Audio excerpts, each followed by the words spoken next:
Halo,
Halo, halo, Assalamualaikum. Bang. Waalaikumsalam. Kedengeran nggak, Bang? Dengar, dengar. Oke, oke. Dengar di Soalnya sana? kedengeran, Bang. Dengar kok. Alhamdulillah. Sehat? Sehat, alhamdulillah, Bang. Di rumah Ya. jaringan nggak bagus, makanya saya ke kafe ini. Oh, iya, mantap, mantap. Ini apa namanya? Sudah bergabung juga ini si Dedi Mahar. Berapa apa namanya ya? Pendengar lah nanti ingin menyaksikan kita bersama untuk diskusi mengenai buku-buku Pak Dedi Ibhar ya. Ya Tuhan yang Iya. berpikir. Mungkin minta waktunya nantilah ya. Mohon maaf nih mungkin mengganggu aktivitas Pak Dedi nih. Oh, enggak, Bang. Aman, Bang, aman. Aman, alhamdulillah ya. Mungkin kita mulai sebentar lagi lah, sekitar 5 menit lagi mungkin sambil Oh menunggu iya, Bang. ada beberapa yang masuk kan. Iya, Bang. Sebentar lagi. Saya juga mau ke kamar kecil dulu, Bang. Boleh, boleh, silakan, silakan.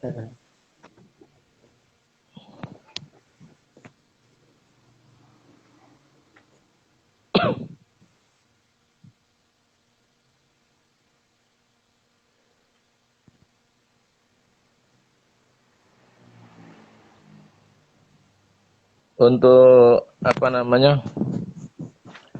eh, yang mendengarkan secara langsung ini, nanti khususnya untuk yang mahasiswa ya, nanti silakan dibuat resume poin-poin apa saja yang bisa diambil dan nanti dianalisa, khususnya tentang buku ini ya, buku Tuhan yang berpikir.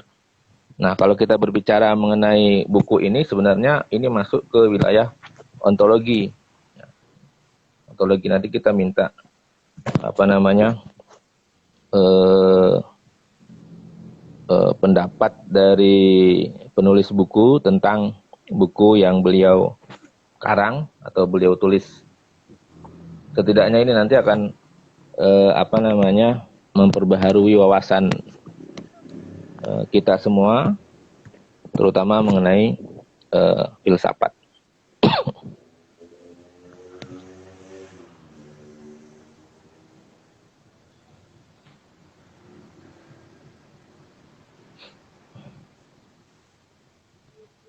Nanti kalau misalnya ada yang mau bertanya, silakan ditulis di kolom komentar.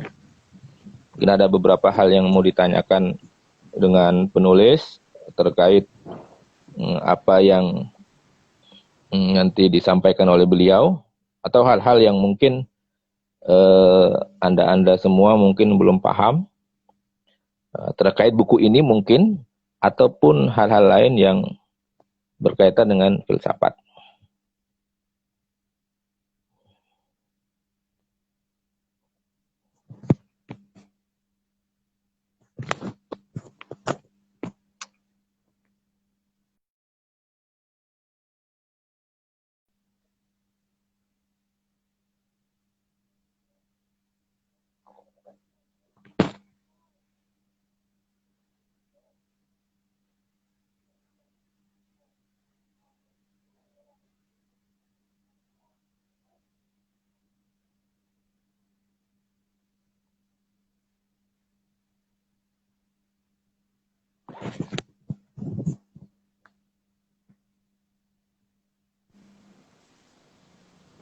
Oke. Halo? Oke, udah masuk? Oke, Bang. Siap, Bang. Siap, Bang. Oke, baik. Kita mulai saja ya. Boleh, Bang. Assalamualaikum warahmatullahi wabarakatuh. Waalaikumsalam warahmatullahi wabarakatuh. Terima kasih atas kesediaan Pak Deddy Ibemar yang telah meluangkan waktu untuk kita diskusi virtual di sini. Diskusi virtual tentang buku yang dikarang oleh beliau. Ini buku kedua ya Pak Deddy ya? Buku kedua yang bergenre filsafat, tapi buku ketiga sebenarnya. Buku ketiga ya? Tapi yang bergenre filsafat buku kedua ya? Buku kedua. Boleh. Jadi saya menarik ini Pak Deddy, apa namanya? Saya menyampaikan prolog dulu ya. Prolog. Ya, boleh. Buku ini menarik. Judul dari judul saja. Judulnya ini kan nanti saya minta Pak Deddy menerangkan mengenai kronologis kenapa buku ini bisa terbit. Tapi sebelumnya mungkin saya akan sedikit mereview judulnya Tuhan yang berpikir gitu kan.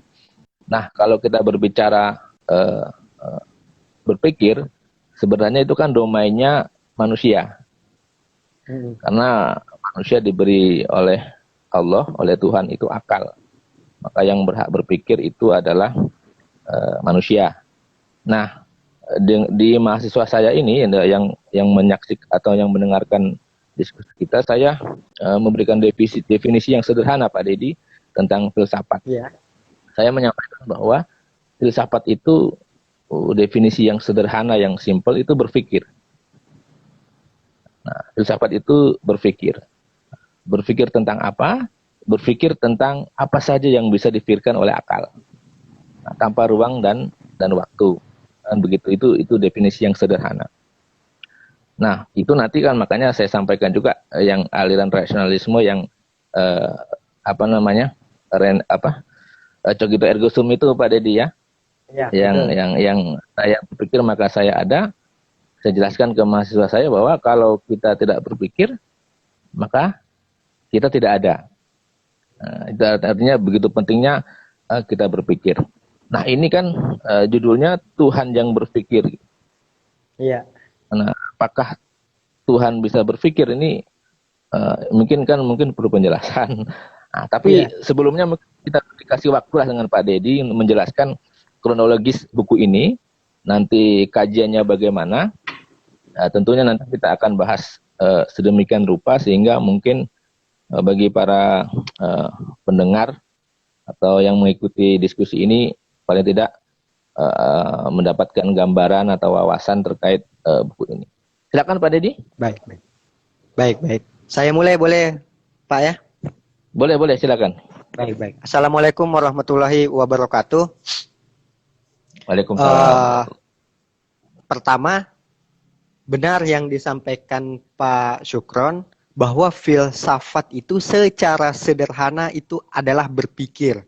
Tapi kalau misalkan mau kita lihat lagi, nggak cuma sekadar berpikir, tapi berpikir secara radikal. Nah, kurang lebih demikian. Lantas kan kalau kayak gitu muncul pertanyaan, loh kan filsafat kan munculnya ketika Yunani. Apakah sebelum orang-orang Yunani itu orang tidak berpikir? Kan kiranya seperti itu. Filsafat itu muncul pertama kali itu dari Thales. Itu sebelum Masehi. Nah, sebelum-sebelumnya lagi itu kan sudah ada peradaban-peradaban semisal Mesopotamia, Mesir, dan lain sebagainya.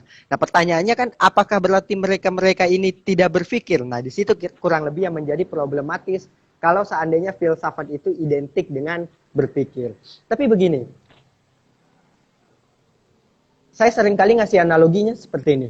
Kenapa sih kita masih harus belajar bahasa Indonesia? Sementara sehari-harinya kita itu pakai bahasa Indonesia. Nah, setelah kita belajar bahasa Indonesia, kita baru tahu ternyata dalam keseharian kita itu ternyata banyak yang keliru dalam menggunakan bahasa Indonesia. Kira-kira seperti itu. Pun dengan filsafat. Kenapa sih mesti harus belajar filsafat? Sederhana jawabannya. Karena jika nanti kawan-kawan sudah dalam belajar filsafat, kawan-kawan bakalan tahu bahwa ternyata selama ini ada yang keliru dalam penalaran berpikir saya. Nah, kurang lebih itu hal-hal sederhana yang sebenarnya ada di dalam filsafat. Kurang lebih seperti itulah sederhananya. Ya. Lantas apakah Tuhan berpikir? Nah, itu sebenarnya pertanyaan yang ingin saya jawab nanti agak sanaan dikit gitu. Apakah Tuhan dapat berpikir? Mungkin, itu kurang. Mungkin gimana, Bang? Kenapa buku ini kan saya sudah punya juga Pak Dedin ya, Pustaka Obor. Kronologisnya mungkin kenapa kok bisa terbit buku ini, mungkin setidaknya gambarannya bahwa disusun berapa bulan lalu sehingga bisa terbit. Silakan. Nah, itu sebenarnya Bang ada kaitannya dengan buku metafisika saya yang pertama, judulnya itu Tuhan dan Ruang. Nah, isi daripada Tuhan dan Ruang itu sebenarnya ingin menjelaskan entitas-entitas yang kita sebut ruang itu. Cobalah misalkan saya ingin ajak kawan-kawan ini berpikir mengenai ruang. Ruang itu apa sih? Perlu dibedakan antara ruang dengan ruang itu zoom. Dibedakan dengan room. Nah, seringkali kita mengartikan ruang itu sama kayak room, ruangan. Padahal ruang itu beda dengan ruangan. Ruangan itu kan materi, panjang kali lebar kali tinggi itu kan materi. Itu bukan ruang. Nah, terus yang kita lihat misalkan bayangkan ruang itu sebagai wadah. Lagi-lagi itu bukan ruang. Karena itu yang kita lihat cuma jarak gitu. Lantas ruang itu yang mana? Nah, makanya banyak kesulitan para filosof mengidentifikasi ruang itu yang mana. Pada akhirnya kan kalau seperti itu loh, berarti dia zohir wal batin. Nah, kurang lebih itu seperti itu. Maka timbul perdebatan yang panjang di situ. Sehingga kalau misalkan kita ingin mengambil ciri-cirinya, loh, agak aneh ini ruang. Nah, itu kurang lebih, Bang. Hingga akhirnya saya berpikir lagi, loh, ternyata filsuf muslim klasik sudah banyak yang ngebahas tentang ruang secara metafisik ini. Dan bahkan cuma bukan ruang, ada gerak, ada waktu. Jadi ruang, gerak, waktu itu masuk dalam kategori filsafat alam dalam falsafah Islam awal itu. Nah, pada akhirnya ketika saya mengulik-ngulik dalam kitab-kitab itu tentang ruang, gerak, dan waktu, di situ saya ketemu emanasi. Akhirnya saya tertarik. Gimana kalau emanasi ini saya seriusi? Hingga pada akhirnya jadilah Tuhan yang berpikir ini. Tuhan yang berpikir ini sekitar setahun lah proses penulisannya, hingga setahun, Bang, hingga pada akhirnya kita dapat pegang itu sampai sekarang. Kira-kira seperti itu. Ya, kira-kira di dalam buku ini nanti sebelum mungkin lebih jauh ya, dalam buku ini poin-poin apa saja mungkin yang bisa digambarkan atau diambil, atau isinya seperti apa, nanti mungkin dihubungkan dengan konsep awal dari filsafat, karena memang bagian besar dari yang mengikuti ini kan memang mahasiswa saya, memang saya sehingga sebagian mahasiswa saya dan juga masih dasar Pak, pengantar filsafat, jadi masalah ontologi, epistemologi dan aksiologi itu kan dasarnya gitu, sehingga mungkin dihubungkan antara tiga itu. Yang buku Bapak ini mungkin masuk ke mana itu? Masuk ke aksiologi, ontologi, atau epistemologi. Mungkin nanti coba Bapak gabungkan atau hubungkan dengan ketika itu. Baik, mungkin saya mulai dulu dari sedikit penjelasan tentang eh, cara kerja filsafat itu bagaimana sih? Nah, gitu Boleh, Bang ya kira-kira. boleh, boleh. Nah, sebagaimana Bang Pak Syukron tadi sampaikan bahwa filsafat itu cara kerjanya terbagi menjadi tiga, ontologi, epistemologi, dan aksiologi. Ontologi itu sesuatu yang di luar, sesuatu yang menjadi objek. Nah, karena itu ontologi itu nanti terbagi menjadi dua. Ada yang berarti saya karena baru mungkin dengar ini ya. Ontologi itu Ya, ilmu tentang ada. Loh, ilmu tentang ada itu bagaimana? Kawan-kawan semua pendengar live ini, ada itu, kata ada atau wujud dalam Islam itu merupakan kata yang paling memusingkan para filosof. Paling memusingkan. Kawan-kawan bisa bayangkan tidak? ya. Ini kopi, saya sambil ngopi Bang. Ini Oh, kopi. boleh, boleh. Kopi ini kira-kira bisa ada tidak? Kalau ada itu tidak ada. Ya, Saya ulangi pertanyaan saya. Ontologi kan ilmu tentang ada. Nah, kurang lebih betul. pertanyaan-pertanyaannya itu seperti ini. Kopi ini kira-kira dia bisa ada tidak? Kalau ada itu tidak ada. Korek ini dia bisa ada tidak? Kalau ada itu tidak ada. Tentu jawaban kita semuanya bilang enggak. Maka syarat pertama adanya korek ini berarti dia harus ada dulu. Ada. Lantas kemudian, adakah yang tidak ada? Nah itu pertanyaannya lagi. Adakah sesuatu yang tidak ada? Kalau saya sederhanakan begini, problem ada itu begini, pendengar semua dan Pak Syukron. Adanya ada, jadi kan ada kayak logika oposisi biner itu. Adanya siang itu karena ada yang malam. Adanya Ya. yang salah karena ada yang benar. Oposisi biner itu selalu mencari lawannya. Otomatis kalau seperti itu, kalau adanya ada, sudah pasti ada yang tidak ada. Tidak ada. Itu kalau kita menggunakan logika oposisi biner. Hanya permasalahannya, tidak ada itu ada apa tidak? Ya. Tidak ada pun ternyata harus ada. Baik. Dan Saya luruskan saya tambahkan lagi. sedikit, dan menginterpretasi ada itu, kalau kita kaitkan manusia yang menginterpretasi, bermacam-macam pula akal pikir masing-masing kan. Nah, betul, Bang. Betul sekali, betul. Tambahan jelimet bahasanya itu. Coba saya luruskan lagi Lanjut. sedikit, Bang. Adanya ada karena ada yang tidak ada. Tapi tidak ada yang tidak ada karena tidak ada pun juga ada. Ya. Ya. Tidak ada pun juga ada. Kita bisa nyebut kata tidak ada karena tidak ada itu ada. Nah, gitu kurang lebih pembahasan sekelumit pembahasan mengenai ontologi. Makanya di dalam falsafah Islam, Tuhan itu disebut sebagai yang maha ada gitu. Al-wajibul wujud gitu. Wajib ada. Ya. Tuhan itu wajib ada. Sementara hal-hal yang kita lihat ini, diri kita itu cuma mungkin ada. Tapi penjelasan mengenai itu nanti akan saya jelaskan lebih panjang lagi. Kemudian ada epistemologi. Epistemologi itu ilmu tentang pengetahuan. Baik. Sebelum bicara tentang pengetahuan, yang namanya pengetahuan itu syarat pertama dari pengetahuan itu apa sih? Tentu kita jawab syarat pertama adalah ontologinya. Sesuatu yang diketahui itu harus ada terlebih dahulu. Baru kita cerna. Tidak. Gimana, Bang? Halo? Kenapa, Pak? Oke. Yang harus ada atau tidak begitu kan? Nah, betul, Bang. Intinya dia harus memiliki syarat ontologi. Itu syarat pertama dari epistemologi. Dan kemudian sesuatu yang ada itu, ingat, ada itu tadi terbagi menjadi dua. Ada yang material, kemudian ada yang non material. Ya. Baik, sekali lagi saya ulang, ada yang material, kemudian ada yang non material.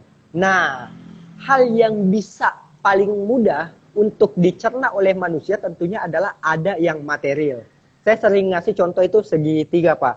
Objek, kemudian konsep, kemudian term. Syarat pengetahuan itu tiga itu. Adanya objek, adanya konsep, adanya term. Objek itu yang tadi, status ontologisnya. konsep itu setelah pengetahuan itu masuk ke dalam pikiran manusia yang jadi konsep, kemudian kita ucapkan dengan kata-kata itu term. Maka 3 syarat itu tadi itu merupakan yang disebut dengan syarat pengetahuan. Tapi coba saya jelaskan lagi lebih mudahnya lagi bagaimana sih sebenarnya yang dimaksud dengan proses mengetahui itu. Kawan-kawan mungkin bisa lihat ini korek. Nah, syarat pertama agar saya tahu, agar pengetahuan tentang korek ini masuk ke dalam pikiran saya adalah saya harus mengindra terlebih dahulu korek ini. Oke, maka langkah pertama adalah langkah penginderaan. Ada 5 indera, dalam falsafah Islam disebutnya al-khossul khomsah. Itu kira-kira, jadi pengetahuan itu nggak harus masuk melalui penglihatan gitu loh. Tanpa dilihat, saya bisa cium ini kopi. Nah gitu loh. Itu kan juga sebenarnya pengetahuan. Tanpa saya lihat, saya bisa cium dari aromanya, ini juga kopi. Nah artinya... Saya potong sedikit, contohnya itu nyambung saja. Ada musik yang main gitar gitu kan, tapi dia nggak kelihatan, tapi bunyi, itu ada. Nah benar. Nah Bang. Itu. Ya. Benar. Lanjut. Saya lanjut Bang ya. Nah karena itu, syarat pertama dari untuk mengetahui sesuatu, kita harus terlebih dahulu dapat mengindra sesuatu tersebut. Nah setelah kita mengindra sesuatu tersebut, hal itu akan masuk ke dalam pikiran kita. Nah, ketika dia masuk ke dalam pikiran kita, itulah yang akhirnya disebut dengan konsep. Tapi para pendengar sekalian, pengetahuan nggak hanya sampai sebatas konsep, gitu. Anda bisa membayangkan tidak adanya orang yang sama-sama mengetahui sesuatu, tapi dia nggak kasih term, gitu, nggak bisa menyebut sesuatu itu apa. Jadi ada 2 orang yang saling bercakap-cakap, di antara 2 orang itu satu sama lainnya tidak sama sekali mengerti kata tersebut apa. Padahal gambarannya ada. Nah gitu kurang lebih. Maka itu nggak mencukupi dari syarat pengetahuan. Karena itu syarat pengetahuan harus dapat diucapkan dengan term atau harus memiliki nama. Oke, mungkin contoh gampang lagi Bang. Para pendengar mungkin bisa melihat korek ini. Nah ketika korek ini saya sembunyikan, kawan-kawan bisa bayangkan tidak korek itu. Gambaran korek itu ada tidak di dalam pikiran kawan-kawan? Nah, gambaran itulah yang disebut dengan konsep. Dan kata korek itulah yang disebut dengan term. 3 hal ini merupakan syarat-syarat pengetahuan. Tadi apa? Objek, konsep, term. Nah, tapi itu contoh dasar. Pendengar sekalian. Itu contoh dasar melalui empiris namanya. Empiris itu tadi. Jadi dalam epistemologi, filsafat pengetahuan ini kurang lebih secara garis besar, alirannya ada banyak sekali, cuman kalau kita misalkan baca buku-buku umumnya, itu dia cuman membagi menjadi 2. Yang pertama itu empirisme, yang kedua itu disebut dengan rasionalisme. Contoh korek tadi, contoh indrawi tadi, itu merupakan aliran yang disebut dengan empirisme. Pengetahuan yang didapat melalui pengalaman. Ya. Baik. Saya kasih contoh lagi. Ada nggak sih pengetahuan yang nggak didapat sama pengalaman? Nah, ini yang agak berat nih. Ada nggak sih pengetahuan yang tidak didapat melalui pengalaman? Bang, suara saya jelas kan Bang? Jelas. Oke, berarti kita masuk lagi ke pertanyaannya. Ada tidak pengetahuan yang tidak melalui pengalaman? Saya bilang ada, itu yang disebut dengan pengalaman rasionalisme.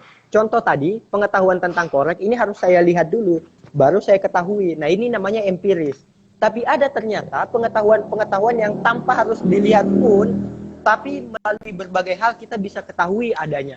Contoh begini, hingga hari ini, belum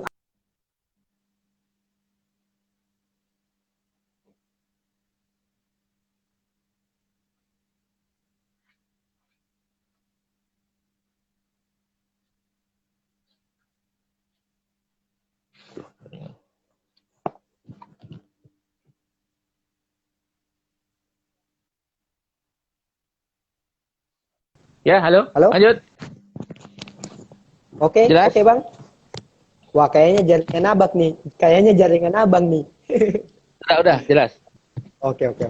Saya lanjut ya, Bang? Lanjut. Oke.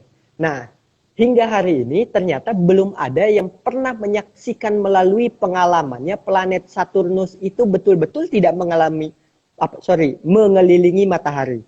Ada tidak Ya. yang manusia yang pernah melihat bumi secara live, melihat bumi mengelilingi matahari? Kan tidak.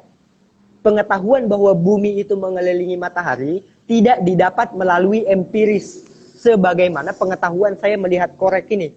Karena hari ini belum ada, Pak Syukron. Orang yang melihat bumi secara live mengelilingi matahari.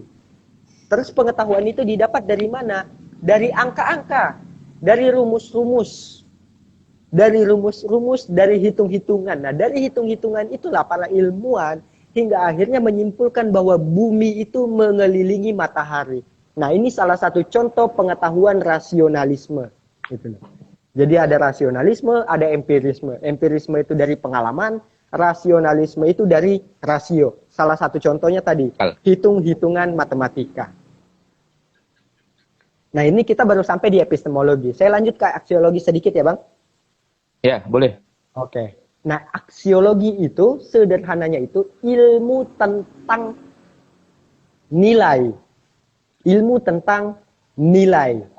Saya ulangi lagi, aksiologi itu ilmu tentang nilai. Maka kalau kita bicara nilai, yang dimaksud dengan nilai, nilai itu apa sih? Benar dan salah apakah termasuk daripada nilai? Enggak.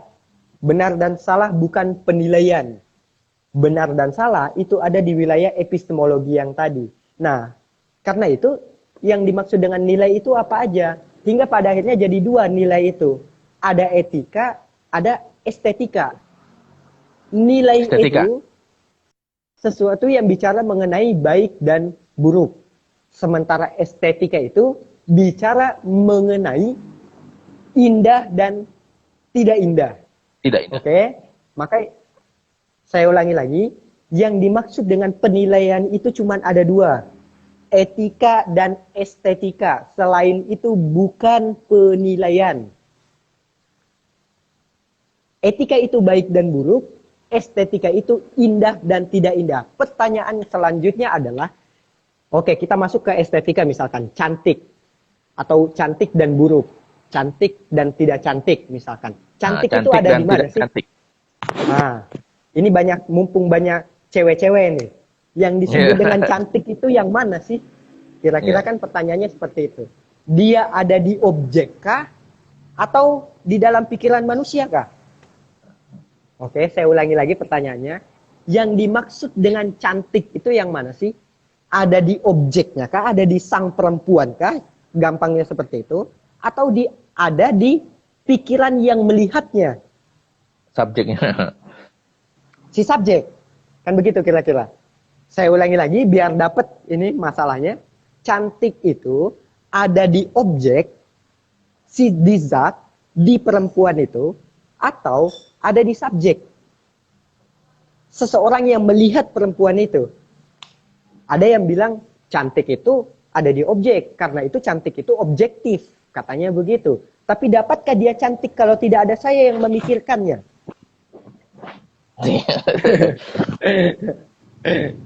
Dapat ya semuanya ya? Dapat ya Bang maksudnya? Ya. Oke, saya ulangi lagi. Dapatkah dia cantik kalau tidak ada saya yang memikirkannya? Atau tidak ada kita semua yang melihatnya sebagai cantik? Otomatis dia nggak bakal cantik. Gitu. Kata rasionalisme, yang rasional tadi. Tapi kata empirik, yang pengalaman tadi, enggak. Dia akan tetap cantik meskipun tanpa ada manusia yang melihatnya. Katanya seperti itu. Karena dia tidak akan mungkin bisa cantik kalau cuman itu sebatas cuma pikiran, objeknya tidak ada. Gitu. Saya ulangi lagi, sesuatu itu kita nggak bakal mungkin bisa mikir dia cantik kalau seandainya objeknya itu tidak cantik. Mungkin sama juga mungkin dengan ganteng tidak ganteng ya mungkin ya. Betul, betul. Sama aja dengan ganteng dan tidak ganteng. Nah, tadi ada yang bilang, Pak, cantik itu relatif. Betul, cantik itu relatif dalam pengertian rasionalisme. Karena dia menganggap cantik itu ada di sini. Ada di pikiran yang melihat objek. Gitu. Ya. Nah, sementara yang empiris beda lagi. Maksud saya ini cuma sekedar contoh aja, sekedar Ya. contoh bagaimana sih pergumulan nilai itu. Nah, kira-kira begitu Pak Syukron tentang ontologi, epistemologi, dan aksiologi. Sederhananya seperti itu. Boleh. Baik. Jadi buku ini, buku Tuhan yang berpikir, sebelum nanti ada beberapa pertanyaan, ini masuk wilayah mana ini Pak Dedi? Baik. Kalau mau dimasukkan ke dalam tiga itu. Nah, Tuhan yang berpikir ini, kawan-kawan mungkin sudah, saya menganggap kawan-kawan sudah bisa memahami ontologi, epistemologi, dan aksiologi. Saya coba ajak kawan-kawan, kira-kira kalau sesuatu itu bicara di luar diri kita, itu akan disebut apa sih?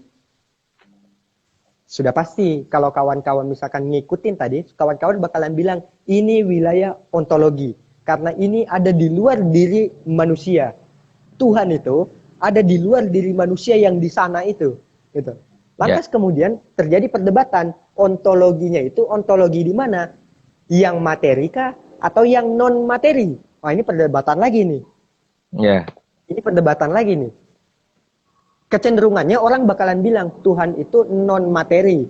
Tapi saya sebagai penulis filsafat misalkan bakalan bilang Tuhan itu bukan non materi. Kenapa demikian? Karena di dalam Al-Quran misalkan kita pakai Al-Quran sedikit, wal awalu wal akhir wa zohir wal batin. Di situ disebutkan Tuhan bukan hanya sekedar batin. Tuhan bukan hanya sekedar non material, tapi Tuhan juga zohir katanya.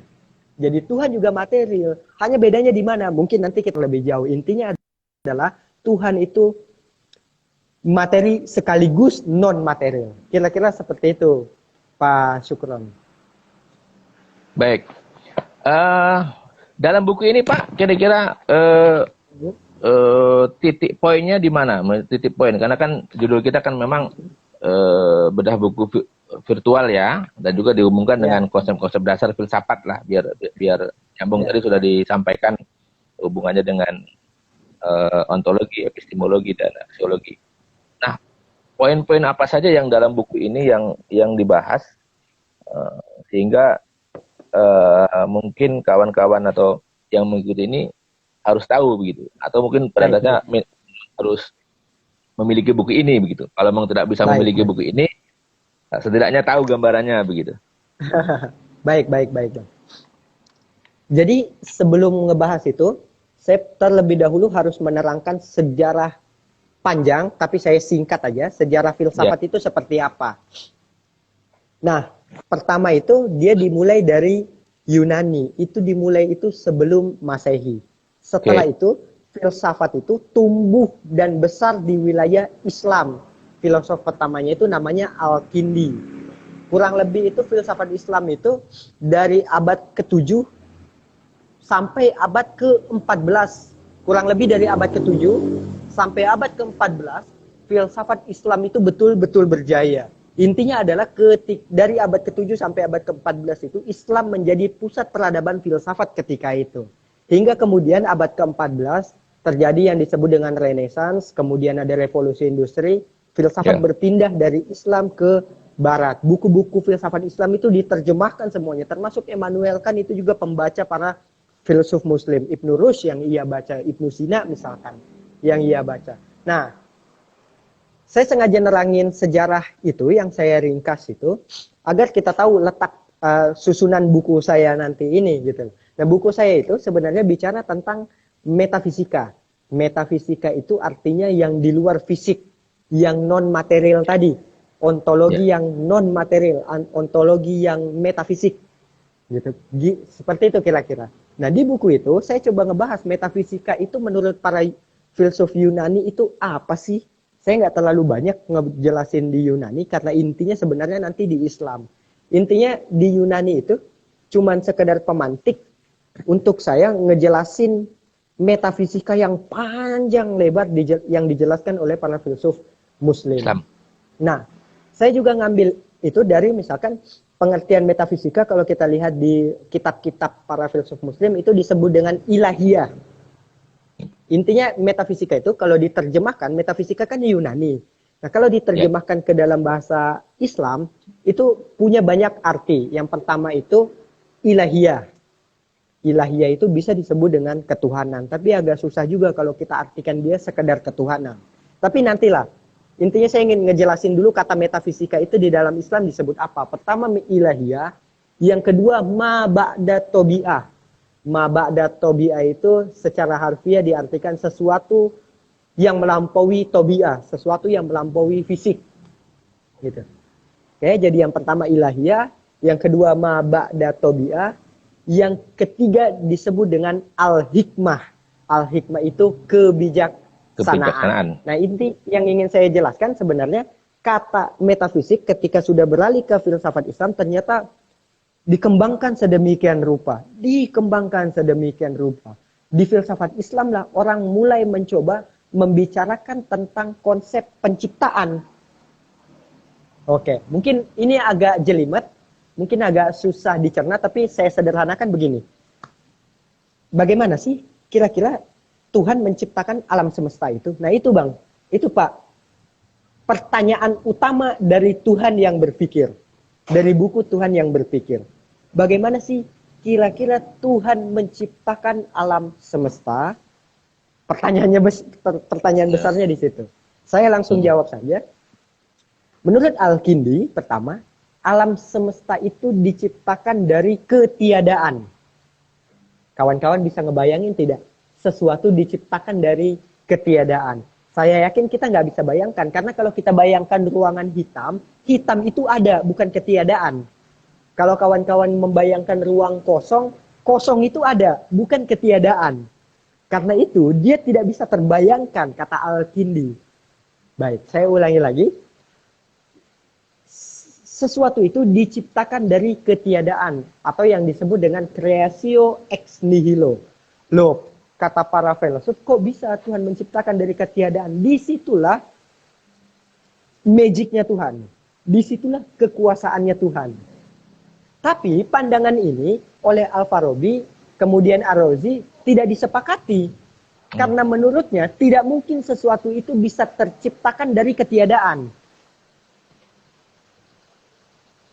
Sekali lagi, karena menurut Al-Farabi, menurut Ar-Razi, dia mengatakan bahwa sesuatu itu nggak mungkin bisa ada dari ketiadaan. Minimal dia harus punya bahan dasar. Baik. Karena itu, ada yang disebut dengan emanasi. Emanasi ini, atau al-faid, emanasi itu lawan daripada creatio ex nihilo.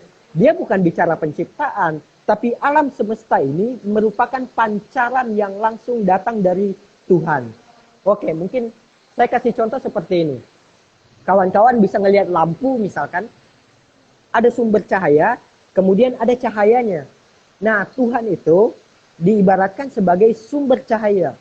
Sementara yang ada sekarang ini, alam semesta dan seluruh isinya, itu merupakan cahaya yang datang dari sumber cahaya. Pertanyaan selanjutnya adalah dibantah lagi nih sama Al-Ghazali, Ar-Razi dan Al-Farabi ini katanya. Loh kalau seperti itu berarti ia menghilangkan kehendak Tuhan. Oke, saya kasih contoh begini. Pancaran itu mengandaikan adanya keniscayaan. Keniscayaan itu kayak tadi, di mana ada sumber cahaya, di situ ada cahaya. Cahaya ini merupakan keniscayaan dari sumber cahaya. Ketika sumber cahaya ada, maka yang lain ada, maka cahayanya menjadi ada. Nah begitu kurang lebih. Loh ini kan kata creatio ex nihilo. Loh berarti itu kan menghilangkan kehendak Tuhan. Tapi dibantah lagi, ini bukan menghilangkan kehendak Tuhan. Justru kalau seandainya penciptaan itu dari ketiadaan, artinya ada jarak. Ada jarak itu maksudnya begini. Kenapa sih Tuhan menciptakan alam semesta ketika itu? Kenapa enggak hari ini? Atau kenapa enggak sebelum-sebelumnya lagi? Gila sih, gila ini pertanyaan. Para filsuf emanasi mempertanyakan itu, Pak. Kenapa Tuhan menciptakan alam semesta ketika itu? Kenapa nggak hari ini? Kenapa nggak dipending dulu misalkan? Atau kenapa nggak sebelum-sebelumnya lagi? Nah, para filsuf creatio ex nihilo kayak Al-Ghazali, kemudian Al-Kindi tadi, agak kesulitan ketika ngebahas itu.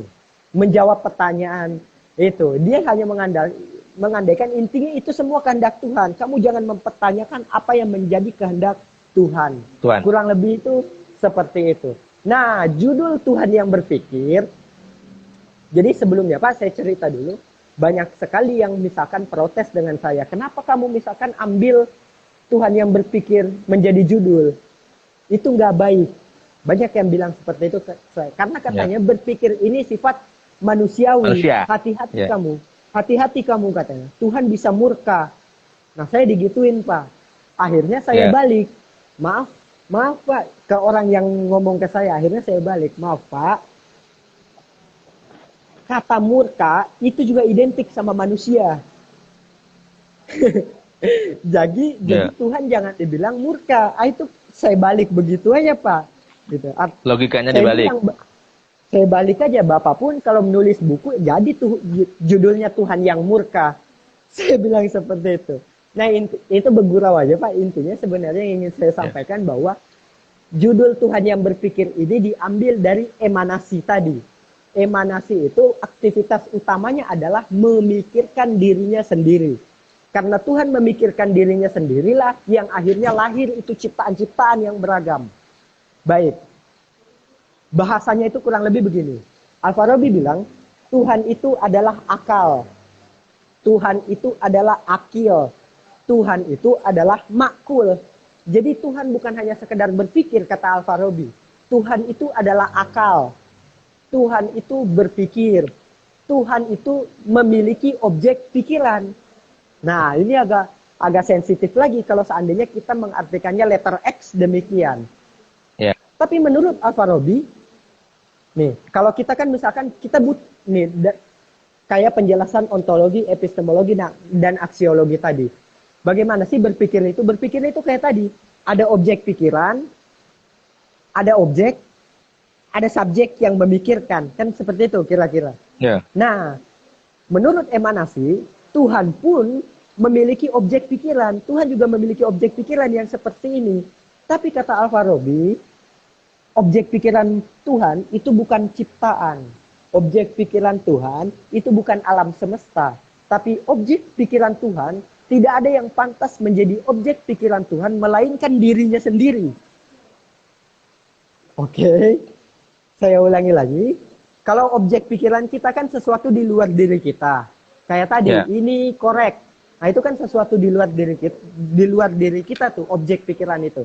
Tapi menurut Al-Farabi, nggak pantas jika objek pikiran Tuhan adalah di luar dirinya. Itu justru yang agak ribet, kata Al-Farabi. Karena itu makulnya, saya ulangi tadi, ada akil, ada Tuhan itu akil, Tuhan itu akal, Tuhan itu akil, Tuhan itu makul. Karena itu menurut Al-Farabi, satu-satunya yang pantas untuk menjadi objek pikirannya adalah dirinya sendiri. Karena itu Pak, dalam emanasi, aktivitas utama Tuhan adalah memikirkan dirinya sendiri. Kurang lebih seperti itu, sekedar pengantar. Nanti ada lagi respon-responnya, tapi akan saya jelaskan setelah ini.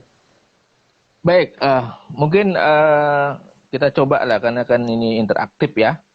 Interaktif, mungkin ada beberapa tadi, ada juga beberapa pertanyaan tadi Pak Dedi. Di kolom komentar ya. Ada. Iya. Silakan ngopi, nggak apa-apa Pak Dedi. Gimana Pak? Iya Pak. Sambil ngopi. Ada tadi ada salah satu dosen kita itu juga bergabung itu hubungan antara apa tadi di komentar tuh kalau nggak salah, antara Tuhan dan berpikir itu hubungannya bagaimana? Gimana Pak? Tuhan itu dia ke atas tuh, Tuhan dan berpikirnya itu hubungannya bagaimana? Baik. Antara Tuhan dalam dan berpikir itu kan hubungan antara keduanya itu bagaimana? Mungkin kan ada tadi sudah menjelaskan juga, mungkin dia menjawab. Baik. Saya bagi dua dulu kurang lebih. Berpikir itu berpikirnya siapa? Kalau berpikirnya Tuhan jawabannya beda. Kalau berpikirnya manusia jawabannya beda. Saya jawab yang pertama dulu Pak.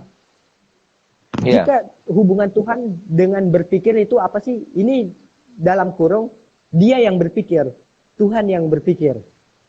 Nah, dalam falsafah Islam, sebagaimana yang tadi saya sebutkan, bahwa Tuhan itu akal murni. Tuhan itu adalah akal yang paling tinggi. Gitu. Jadi Tuhan itu bukan zat, bukan kayak sosok punya tangan, punya hidung, punya kaki. Gitu. Meskipun misalkan di beberapa teks disebutkan demikian, itu pun sebenarnya butuh takwil dalam ilmu kalam, kan kurang lebih begitu. Misalkan ada Ya, yadullah fauqa aidihim gitu kan. ya, ya. Yadun Tuhan itu bagaimana? Dalam falsafah Islam, Tuhan itu bukan sosok yang demikian. Tuhan itu semacam zat yang maha pemikir, intelligence designer bahasa, pencipta cerdas, perancang cerdas gitu. Mungkin kawan-kawan pernah melihat contoh penciptaan arloji. Jadi kalau jam diciptakan, kemudian penciptanya meninggalkan jam tersebut bakalan berjalan dengan sendirinya. Itu analogi William Paley itu dalam mengartikan Tuhan dan ciptaan itu seperti apa sih, kurang lebih begitu. Tapi yang ingin saya sampaikan, karena dia intelligence designer, karena dia adalah perancang yang cerdas, karena itu adalah objek pikirannya itu kurang lebih bukan sesuatu di luar dirinya, tapi dirinya sendiri. Nah, ini berpikirnya Tuhan. Sekarang berpikirnya manusia. Saya langsung saja ke pertanyaan intinya. Kira-kira dapatkah manusia mengenali Tuhannya atau mengetahui Tuhan hanya dengan sebatas memikirkan? Nah, ini Pak Syukron, perbincangan mengenai Tuhan dalam filsafat itu sampai sekarang nggak selesai. Saya ulangi lagi, perbincangan mengenai Tuhan dalam filsafat sampai sekarang itu tidak selesai. Ada yang Heidegger bilang itu ontoteologis. Onto itu ada, theo itu Tuhan, logis itu ilmu. Jadi ontoteologis. Jadi ontoteologis itu bicara tentang ada atau tidaknya Tuhan. Nah, hingga sekarang antara yang bilang Tuhan itu ada dan kemudian yang bilang Tuhan itu tidak ada, ini 50-50. Kita secara objektif, maksud saya coba nggak berpihak ke salah satu, tapi yang ingin saya tekankan adalah bahwa baik para filsuf yang percaya akan adanya Tuhan, kemudian para filsuf yang tidak percaya dengan adanya Tuhan, perdebatannya sampai sekarang ini 50-50 dan tidak selesai dan tidak menemui ujung. Kira-kira seperti itu. Maka kalau ditanya dapatkah pikiran kita ini sampai kepada Tuhan, saya belum berani jawab karena itu pembahasan yang belum selesai. Mungkin nanti kalau digabungkan dengan tasawuf mungkin bisa nyampe ya. Dalam perspektif tasawuf mungkin. Kalau perspektif tasawuf dia sudah keluar dari akalnya gitu. Iya. Karena tasawuf kan bicara zauq gitu kan? Iya. Kalau bicara zauq bicara rasa. Iya. Artinya kalau mau akan sampainya ke Tuhan itu dengan perspektif tasawuf mungkin bisa. Baik, betul. Nah, tapi kalau semisalkan tapi semisal kalau ada yang mengatakan seperti ini Pak Syukron, salah nggak sih kalau kita memikirkan Tuhan? Ini kan yang kurang lebih menjadi perdebatan itu. Karena kan misalkan ada di salah satu agama misalkan. Dan saya tambah, karena Tuhan bukan objek pikiran kan? Betul. Tuhan bukan objek untuk dipikirkan. Itu makanya yang tadi saya nyambungkan begitu ya. Betul. Nah, coba saya tambah perspektif. Saya kasih perspektif lain ya Pak Syukron. Boleh. Nah, jadi pendapat yang demikian, misalkan Tuhan itu bukan objek pikiran, itu dari Al-Ghazali Pak. Ya. Nah, karena itu Al-Ghazali melarang orang-orang berfilsafat untuk kaum awam. Al-Ghazali sekali lagi melarang orang-orang berfilsafat bagi kaum awam. Saya menganggap kita semua yang kuliah, itu yang berstatus sebagai mahasiswa ke atas, itu bukan lagi kaum awam. Karena itu saya berani menyampaikan filsafat terhadap mereka-mereka yang bukan lagi awam. Kira-kira seperti itu. Nah, itu tadi Al-Ghazali yang bilang seperti itu. Tapi lawannya Al-Ghazali, ada yang mengatakan bahwa enggak. Justru sebenarnya ketika kita memikirkan Tuhan, disitulah sebenarnya sesuatu yang disebut dengan zikir itu, Pak. zikir. Ya. Gitu. Benar. Oke, baik. Zikir itu kan mengingat. Oke. Saya tegaskan sekali lagi, zikir itu mengingat, dan yang namanya mengingat, hifzun, bahasa Arabnya itu salah satu fakultas pikiran gitu. Hifzun itu salah satu sarana pikiran, sarana berpikir gitu. Jadi tidak akan mungkin kita bisa hifzun, tidak akan mungkin kita bisa mengingat kalau kita tidak berpikir. Ya, kalau tidak ada yang diingat. Nah, kalau tidak ada yang diingat, karena itu ini perdebatan Pak Sukron. Ada yang malah Ya. bilang dengan senantiasa memikirkan Tuhan, kita berarti senantiasa berzikir dengan Tuhan, yang artinya adalah kita senantiasa bertakarub dengan Tuhan. Demikian kira-kira Pak Sukron. Ini Baik, perspektif artinya lain itu kan, aja. ya, ada banyak perspektif tentang itu, tapi itu jadi wawasan kita lah. Kalau memperdalam lagi mungkin nanti kita di momen yang lain. Ini ada pertanyaan Betul, nih Pak Dedi. Ini dari Oh saya iya Pak, lupa tadi tadi saya nama. ngelihat pertanyaan juga tadi Pak. Boleh saya jawab nggak Pak? Yang mana itu? Takutnya sama. Yang tadi subjek dan intersubjektif. Ah, boleh. Itu bukan pertanyaan yang saya simpan. Silakan. Bukan ya. Tadi saya ngelihat pertanyaan, apa perbedaan antara subjek dan intersubjektif? Oh, ini pertanyaan keren, Pak. Makanya saya ingat. Pasti dosen Ya. kayaknya yang nanya ini. Baik. Kata intersubjektif itu lahir dari tokoh yang namanya Habermas. Habermas. Saya ulangi lagi. Kata intersubjektif itu lahir dari tokoh yang namanya Habermas. Tapi sebelum kita pahami apa itu intersubjektif, kita harus tahu dulu apa itu subjek dan apa itu objek. Subjek itu adalah sesuatu yang berpikir tentang sesuatu itu, objek adalah sesuatu di luar diri kita yang tadi. Gitu. Nah, hubungan antara subjek objek adalah hubungan menguasai. Subjek itu bisa melakukan apapun terhadap objek, sementara objek tidak dapat melakukan sebaliknya. Ini contoh ada korek.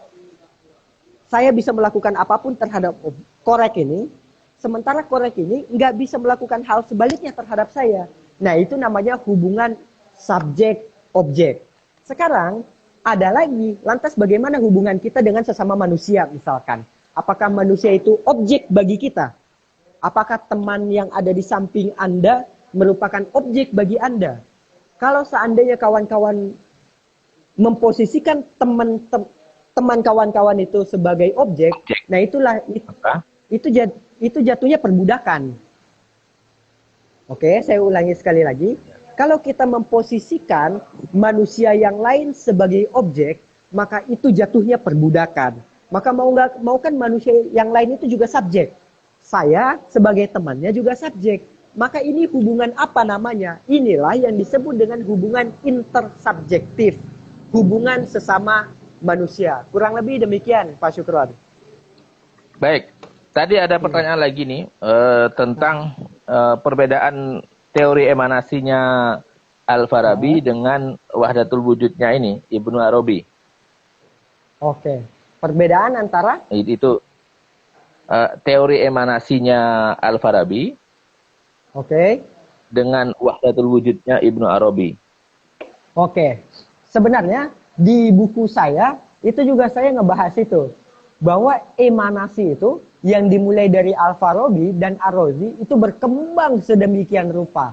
Selanjutnya itu secara ringkas ada di tangan Ibnu Sina, kemudian ada di tangan Ibnu Rushd. Nah, pasca Ibnu Rushd terbitlah filosof yang kecenderungan tasawufnya itu ada. Mula Sadra misalkan, mungkin kawan-kawan sering dengar Mula Sadra, kemudian ada Suhrawardi, kemudian ada Ibnu Arabi di dalamnya, yang kawan-kawan mungkin identik dengan wahdatul wujud, atau kalau di Indonesia kita kenalnya dengan sebutan maninggaling kaula Gusti, atau kalau di Aceh Siti Jenar. Syekh Siti Jenar, atau kalau di Aceh kita kenal dengan istilah martabat 7. Hamzah Fansuri nama tokohnya. Tapi yang ingin saya sampaikan betul bahwa wahdatul wujud itu dasarnya adalah emanasi. Hanya saja perbedaannya di dalam kriteria wahdatul wujud, di dalam Ibnu Arabi yang selalu ia andalkan pencapaian tingkatan-tingkatannya itu bukan dengan berpikir katanya, tapi dengan persoalan rasa, pelatihan-pelatihan penyucian jiwa. Nah itu wahdatul wujud. Sementara emanasinya Al-Farabi, dia tidak bicara mengenai penyucian-penyucian jiwa. Ia murni bicara scientific Ptolemaios namanya. Sementara di wahdatul wujud, dia mengarahkan emanasi tadi ke wilayah sufi, ke wilayah mistisism yang disebut dengan pelatihan-pelatihan penyucian jiwa. Ya kurang lebih demikian Bang Syukron. Tapi ya, saya ingin bicara lagi sebentar Pak Syukron, karena bicara Ya, mengenai ini juga toh tadi bicara mengenai tasawuf juga. Nah, jadi tasawuf itu sebenarnya merupakan alternatif lain daripada emanasi. Salah satunya adalah wahdatul wujud tadi. Oke, jadi pasca Ibnu Rushd, emanasi ini mengalami banyak sekali rintangan. Banyak sekali yang dalam tanda kutip memusuhi emanasi. Yang menentang emanasi itu banyak. Bukan cuma di Islam. Kalau di Islam, saya catat di buku saya itu, ada Al-Ghazali dengan maklumatnya itu, Tahafatul Falasifah. Kalau di Kristen, oh itu juga banyak. Sampai dekret gereja itu ada loh. Dekret gereja isinya itu 200 lebih proposisi bid'ah gitu. Nah itu ditujukan kepada filsuf yang disebut dengan neoplatonis tadi, yang emanasi tadi. Nah akhirnya karena dia mengalami banyak perdebatan, akhirnya Islam menawarkan, saya ke Barat dulu. Akhirnya Barat menawarkan solusi lain dalam melihat penciptaan. Apa kata Barat? Rumus matematika. Kata Francis Bacon, kalau kawan-kawan misalkan baca Francis Bacon, dia bilang bahwa wahyu itu ada dua. Satu wahyu verbal dalam bentuk mushaf, satu wahyu non-verbal yang turun terus-menerus dalam bentuk angka-angka, rumus-rumus. Dari situ tuh misalkan kita tahu bahwa bumi ini mengelilingi matahari, dari situ kita tahu misalkan bahwa gravitasi itu ada dan lain sebagainya. Intinya apa? Barat menawarkan rumus matematika sebagai alternatif lain dari teori penciptaan, alternatif lain dari emanasi. Sederhananya begitu. Meski di akhirnya, di ujungnya, Barat dengan sendirinya bilang, hitung-hitungan matematika atau rumus-rumus matematika gak bisa atau belum bisa menjabarkan secara langsung mengenai penciptaan. Hingga hari ini kan kita mentok di Big Bang. Mungkin kawan-kawan sering dengar tentang Big Bang. Teori Big Bang. Fisika hari ini berhenti di situ. Ada teori Dawai misalkan, tapi itu pun belum mendapat semacam pembenaran observasional, kira-kira seperti itu. Yang paling dekat, yang paling maju itu cuma